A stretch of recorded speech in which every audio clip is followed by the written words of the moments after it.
ಎಲ್ಲರ ಮನೆ ಒಳಗೂ ಒಂದು ಹಾಡು, ಎಷ್ಟು ಅಡಿಗೆ ಮಾಡಿದರೂ ಮತ್ತು ಉಳ್ದೇ ಬಿಡ್ತದೆ ನೋಡು ಅಂತಿರ್ತಾರೆ. ಇನ್ನು ಅದು ಉಳ್ದಿದ್ದು ತಿನ್ನೋರು ಯಾರು ಅನ್ನೋದ ಕ್ವಶನ್ ಮಾರ್ಕು. ಯೂಶ್ವಲಿ ನಮ್ಮ ಬ್ರಾಹ್ಮಣರ ಮನೆ ಒಳಗೆ ಏನಾಗ್ತಿರ್ತದೆ ಅಂದ್ರೆ, ಇದು ತಂಗಳು ಉಳ್ದಿದ್ದನ್ನು ಯಾರಿಗೆ ಹಾಕ್ಬೇಕು ಅನ್ನೋದ ಒಂದು ದೊಡ್ಡ ಕ್ವಶನ್ನು. ಗಂಡಸರು ಚಿತ್ರಾವತಿ ಇಡೋರು, ಅವ್ರಿಗೆ ತಂಗಳ ಹಾಕಬೇಡ ಅಂತಾರೆ, ಗಂಡಸರು ಎಕ್ಸಮ್ಟೆಡ್. ಹಿರೇ ಮನುಷ್ಯರಿಗೆ 108 ಜಡ್ ಇರ್ತದೆ, ಹಿರೇ ಮನುಷ್ಯರಿಗೆ ಹಾಕಬಾರ್ದು ಅಂತಾರೆ, ಹಿರೇ ಮನುಷ್ಯರು ಎಕ್ಸಮ್ಟೆಡ್. ಸಣ್ಣ ಹುಡುಗರು ಬೆಳೆಯೋರು ಇರ್ತಾರೆ, ಅವ್ರಿಗೆ ಪೌಷ್ಟಿಕವಾದ ಆಹಾರ ಕೊಡ್ರಿ, ಅವ್ರಿಗೆ ತಂಗಳ ಹಾಕಬೇಡ್ರಿ ಅಂತಾರೆ, ಸಣ್ಣ ಹುಡುಗರು ಎಕ್ಸಮ್ಟೆಡ್. ಉಳಿದ್ರಿ ಯಾರು? ಮನೆ ಸೊಸಿ.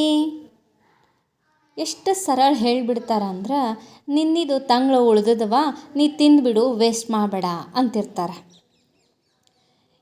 ಇಷ್ಟು ತಂಗಳ ತಿನ್ನೋದ್ರಿಂದ ಎಷ್ಟು ಮಹಾ ಉಳಿಸ್ತಾರೆ ಅನ್ನೋದು ನನಗೂ ಅರ್ಥ ಆಗಂಗಿಲ್ಲ.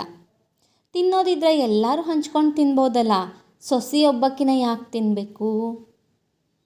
ಒಂದು ವಿಚಾರ ಎಲ್ಲರೂ ಮಾಡಬೇಕಾಗಿರೋದು ಅವಶ್ಯದ. ಮನೆ ಸೊಸಿ ಗಟ್ಟುಮುಟ್ಟೆ ತಿಂದು ಸ್ವಸ್ಥವಾಗಿ ಇದ್ರೆ ಇಡೀ ಮನೆ ಮಂದಿ ಎಲ್ಲ ಗಟ್ಟುಮುಟ್ಟಾಗಿರ್ಬೋದು ಅನ್ನೋ ವಿಚಾರ ಮಾಡಬೇಕಲ್ಲ. ಇದು ತಂಗಳ ತಿನ್ನೋದು ಸೊಸಿಗೇನೋ ಕಟ್ಟಿಟ್ಟ ಬುತ್ತಿ ಅಲ್ಲ.